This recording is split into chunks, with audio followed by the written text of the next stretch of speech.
My sister's stepdaughter lied about my husband walking in on her in the bathroom with his privates exposed to impress her friends. Now no one feels safe being around her, and her dad is begging us to forgive her. Posted by u/1_handle 6607. So the people involved here, me, 30F, my husband, 35M, my older sister, 35F, my sister's son Kevin, 14M, her husband Joe, 40M, and Joe's daughter Kelly, 15F. My sister has a blended family with her biological son, her husband, and her stepdaughter. I would say it's still a work in progress for them, but we all accepted and included Joe and Kelly in our lives. A few weeks ago, my husband and I organized a little get-together at our place to celebrate my birthday and for our family to spend time with our 6-month-old son. The people present were my sister and her family, plus our parents, so it was very intimate and chill. Everything went well, and nothing out of the ordinary happened. But some days after the gathering, my nephew Kevin came to our house and asked to speak to me about something concerning. For context, Kevin and Kelly attend the same school and have some mutual friends. My nephew told me that Kelly had been telling her friends that during the gathering, she saw her step-uncle's, my husband's, private part. She claimed she was in the bathroom, my husband entered without knocking, and he had his thing outside of his pants, which is how she ended up seeing it.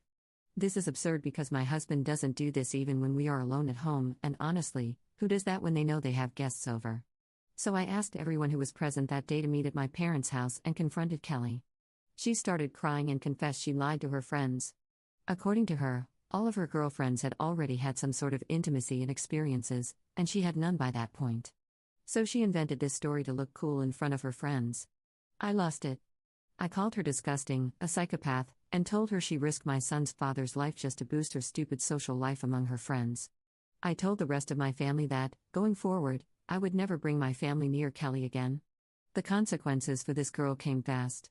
My nephew told everyone at school the truth. My sister and Joe went to the school and informed the principal about what happened so that, in case any teacher heard that BS, they'd know it was made up and wouldn't take action. My parents cut contact with her and will not host her in their house anymore, and my sister refuses to have Kelly live with them, so she was permanently moved to her mother's place. Before you start judging my sister for this, please keep in mind that she has a biological son who needs to be protected. If Kelly could so easily invent and tell those things about my husband, who can guarantee she wouldn't lie about her stepbrother too? Now Joe is obviously hurt and torn about everything that happened. He keeps telling me that Kelly is depressed and wants to apologize to my family, but I keep refusing. I explained to him that I don't need her apology and she shouldn't waste her time with this because I will never forget what happened or move past it. Joe keeps begging me to forgive her because she is just a stupid teenager, and maybe if my sister sees me forgiving her, she'll be willing to eventually accept Kelly back. I told Joe that a stupid teenager can have the power to ruin a man's life and reputation, so I'm not risking it. Also, I fully support my sister, and I want to protect my nephew too. Before Kelly was moved to her mother's, Kevin stayed with me and my husband for a few days. So I don't regret my decision at all. I stand by everything I said, but I feel bad for my brother-in-law. Regardless of how messed up his daughter is, he is a great guy, respectful and someone who really values the concept of family and honesty. So, I don't know, I guess I want to ask if I was the jerk towards him? /relevant comments. Downvoted commenter. This is a tough one, but I think I'm at you're the jerk. I think you can, and should, receive and accept the apology, but that by no means requires you to give up your boundaries. Actions, even ones that come with a subsequent apology, have consequences. You can forgive but not forget. You can choose not to have her in your life. That said, Kelly is a child, her frontal cortex isn't fully developed. She made an enormous mistake, and she will have to live with that. You didn't truly suffer any negative consequences, and all damage has been avoided. Your response kind of feels like you're kicking her while she's down. Ops response. I don't agree with this concept. No one should be forced to accept any apology, especially when they don't feel like it. I don't need her apology because it will not change anything for me, so why waste my time? It's not my responsibility to make her feel better about what she did. Kelly might be a child, but her lies are not childlike. I don't know any child who lies about her uncle's big thing and makes it look like he flashed her. So this magnitude of lies does not really reflect a frontal cortex that is not fully developed. If you have the capacity to invent a story that could easily be the opening of a corn movie, you most likely have the capacity to understand it's wrong. Commenter 2. The thing that everyone keeps forgetting is that even though it sounds like an accident the way she told it, it could still end up with him being arrested and charged with indecent exposure to a minor. Even if found innocent, he would always have that stigma attached to him. People around here don't mess around when it comes to things like this. Ops response. Exactly. Thank you for this. I left a lot out of the post because I'm not sure what's allowed here or not, but let's just say that no sane adult who heard her story would ever think it was an accident. She provided some details and made some remarks that made it look like he flashed her. Commenter 3. Kevin showed his maturity here. He realized how devastating this lie could be for your husband. Ops response. He is an amazing kid indeed. And he is very close to my husband and me and knew from the start everything was a lie. Commenter 4. I hope you told your nephew that he did a very difficult and noble thing by letting you know what his stepsister was saying. I imagine that him telling you about this has caused a lot of strife in his home, but he's not responsible for the actions of his stepsister. She made her bed. Please let him know that he's a hero for doing the right thing. Ops response. Yes, we thanked him over and over again. And no, there was no negative feedback for him at home. My sister would never allow it because she knows he is very close to my husband and me. In truth, my husband and my father have been my nephew's male role models since he was very young. My husband's and my house is his second home, he is family, and it was acknowledged by everyone that what he did was to protect a family member he loves. Downvoted commenter. Even though I understand your point, you did freak out on a 15-year-old girl. Did you try talking to her alone first? Or did you go full nuclear on her? Damn, you and your family have ruined her. Not only for now, but for at least the next 10 years. I wonder if any adult actually tried to talk to her or explained why such accusations are dangerous. Ops response. I have nothing to say to her alone, and seeing how she can invent stories that never happened, I would have never had any kind of discussion or meeting with her alone. Why would I risk being accused of who knows what without anyone being present as a witness? We ruined her? How about how she ruined us? Do you think we'll ever be able to host our children's friends at our place after this? What about my nephew, who is in therapy because of her? My husband has been his male role model ever since he was young. My nephew has nightmares that my husband is being taken by the police, and there's a high probability he will need some meds to be able to sleep. Also, my nephew, who has never been violent in his life, now has violent reactions whenever this girl is mentioned. So yeah, I went nuclear on her, and I stand by everything I did. Update 2 days later. Hi all. Thank you very much for your replies to my previous post. I really appreciate you taking the time to help me with your words, your experiences, and your feedback. Talking to you here has been really therapeutic for me, but also really sad to hear about some of your experiences. I have received many messages from you asking for an update. There isn't really much to say, nothing big has happened, but I have talked to my sister, and she gave me some updates. But before getting to that, I want to clarify 3 main aspects that keep coming up. 1. We are all sure that Kelly lied. There is no debate, no what if, no one has any doubts. Some of you really have a sick mind, just like Kelly, so I can understand why you are taking her side. But please try to stop being so gross, even for a little bit. I get that some of you speak from personal experiences, but for the love of God, not all deranged teenagers were victims of SA, and most certainly, my husband did not SA her. For those who need things spelled out for them because they don't understand otherwise, stop sending me DMs claiming my husband is a predator, telling me I'll regret it when the truth comes out, calling me names for defending my husband, and saying that I am protecting predators. I will keep ignoring your messages, I will not lower myself to your level, and I will not entertain your delusions. Right now, it seems the only predators are you, because otherwise, you wouldn't be such sick individuals wishing bad things to happen to people you don't even know. 2. You do not offend me by claiming this is fake. If you truly believe the story is fake and I made it up, why would you waste your time commenting? You're free to move on and just ignore me. 3. I'm not willing to forgive Kelly, I'm not willing to allow her to apologize, and I am not willing to ever have her near my family, meaning my husband and my son. My husband is not willing to do any of these things either. This is a shared decision, and we will never have anything to do with this girl. Stop blaming me for what the rest of my family is doing. I do not command my parents, my sister, Kelly's father, or my nephew.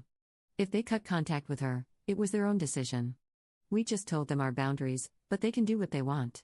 Now, as I said, I talked to my sister, and some things are going to happen this week. First of all, Kevin is coming to our place tomorrow and will spend the entire week with us so that my sister and her husband can have time to sort things out. They plan to visit Kelly at her mother's place, sit her down, and tell her what is going to happen. My sister asked Kevin if he wants her to divorce or if he feels unsafe living with her husband. My nephew told her he does not want to ruin her marriage, he does not hate Joe even if he said it a couple of times, and he does not feel unsafe with him, but he does not ever want to be near Kelly. My sister and Joe started working with a therapist to see if they can salvage their marriage, and it has really helped them. So for those wishing them to divorce, they will not. The therapist explained to Joe that he can still have a relationship with his daughter while keeping his other family too. The only thing needed is for him to be willing to work for it. She also said that divorcing and giving up his own life and happiness is not a solution, because where does it end? He divorces my sister, gets a new wife in a few years, and if Kelly does something again to that new family, is he going to once again give up everything he has and start over? He needs to see himself and Kelly as two different individuals with their own paths in life. They don't need to be tied together to have a parent-child relationship, and he also needs to show his kids that marriages are not jokes. You don't give up the first time something awful happens. So, they decided to work together on their marriage. They will let Kelly know how things will be from now on, meaning Joe will continue seeing and supporting her, but she will live full-time with her mother, who is on board with this and was part of these discussions. Some Redditors suggested that in the future Kevin can stay at my place if they want to have Kelly over, and I suggested this to my sister. I told her that our house will always be open for Kevin, so we can do that if Kevin also wants it. I don't think he will refuse, since he enjoys spending time with us and his baby cousin, but we need to see how he'll feel about the girl being in his house. Right now, Kevin is also in therapy because he has been having nightmares and violent outbursts when he hears about Kelly, so this will not be suggested to him anytime soon. The last time he heard about her, he had a panic attack, started crying, and shouted that he hates her and wishes we never met her. I'm confident that with therapy he will go back to his happy self, but baby steps, he does not need to be rushed right now. We are all focused on his well-being and mental health, and the summer break will be perfect for him. The girl will also be moved to a different school during this summer. This is for both her and Kevin, so they will not need to see each other at school, and she will avoid getting bullied. Her friends, whom she told the stories to, went home and told the drama to their parents, so now Kelly is forbidden from ever going to these kids' houses since their parents don't want to risk it. I'd like to say that I'm surprised, but honestly, I'm not. No sane adult will have someone like her in their home and risk being accused of things. I'm also somewhat happy the adults who were close to her in one way or another are aware of what is happening, so they are able to protect themselves and not have to face what we did. So that's pretty much it for now. I think I'll keep updating if anything interesting happens. I'm excited to have my nephew here for the week. I'll finally have my partner to game with since my boomer of a husband isn't that much into games, so obviously not as fun as Kevin. Top/relevant comments. Commenter. I think this is the first time I've seen a normal, adult reaction to addressing a marital issue, and this is very rare on Reddit. Most of the incels around here scream divorce right from the start. I also like the therapist's ideas, and they are right. You can't mess up your life and your partner's every time your child has issues. You can't give your child the power to ruin your life and the knowledge that you will leave everything you have every time they do something stupid. What I don't understand is why you would have to have your nephew in your home so that the girl can visit. I understand you don't mind it, but why should she go to Kevin's house and make him leave? Can't her father see her somewhere else? Ops response. In the foreseeable future, Joe will see his daughter somewhere else, and she will not be allowed at their house. Honestly, I suggested that option just thinking about Kevin's safety and comfort. My husband and I don't mind having him with us, and I want him to be safe. As I said, this is not something that will happen anytime soon or be suggested to my nephew anytime soon, but if it ever becomes an option, I just wanted us to have this solution available. Is Op's sister okay with Joe maintaining his relationship with Kelly? My sister is okay with Joe having a relationship with his daughter, but that relationship has to happen away from our family. For example, she has no problem with Joe seeing her, talking to her on the phone, attending her events, etc., but her conditions are, she does not come to her house, she is not to come near Kevin, and she will not attend our family events. So as long as we are all kept away, I don't see why Joe would have to go no contact with her.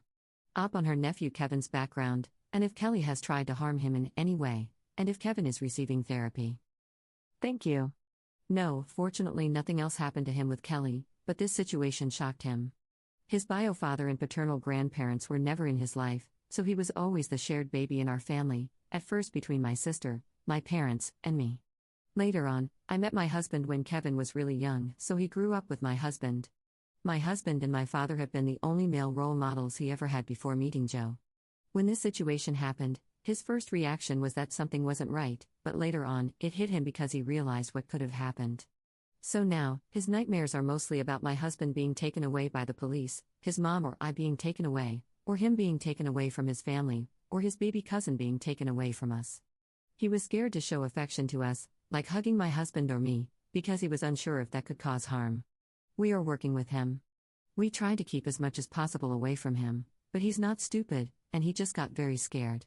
With therapy and time for him to see that we are all fine, I'm sure we'll go back to normal eventually. Op responds to a downvoted commenter regarding the peer pressure taking place from Kelly. Logically speaking, I fully understand your point of view. And I'm not saying it's wrong, but I'm left with these thoughts. I get peer pressure, I get wanting to brag to her friends, I get your point about wanting to be the object of someone's sexual affection. But she could have invented an imaginary person. She could have mentioned an imaginary family friend, an imaginary cousin, anyone. It's not like her friends even know my husband, he's not some eye candy for hormonal teens. So the concerning aspect is that she could have literally invented anyone for her imaginary story, yet she chose a very real adult who happens to be double her age. Now, she did it once. Who can guarantee it won't happen again? She invented a story about my husband with events that never happened. What if something actually happens by accident? What if, for example, my nephew enters a room while she's changing without knowing she's there? What if, in her next group of friends, she once again feels left out for not being able to relate to their experiences? What if she next invents stories about someone else in the family? Personally, if you were my husband, would you ever feel safe being in her presence? I don't see any healthy way for us to ever be in the same space again. Let's leave out the fact that we don't want to and focus on practical details. We don't trust her. Having her near us again would mean always having to move in pairs so that there is always a witness present, just in case, or constantly recording everything. Having her in the same space with us would mean her father having to be with her nonstop. She wants to use the toilet? Fine, take her hand, take her there, wait for her, and then take her back, please.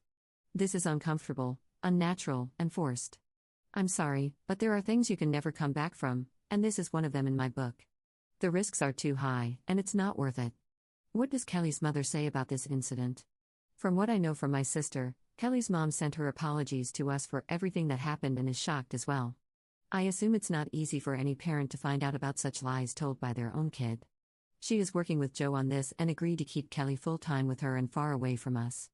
Joe stopped trying to insist on us forgiving her, and no, she did not try to reach out. Is Kelly receiving therapy? I think she was put in therapy by her parents.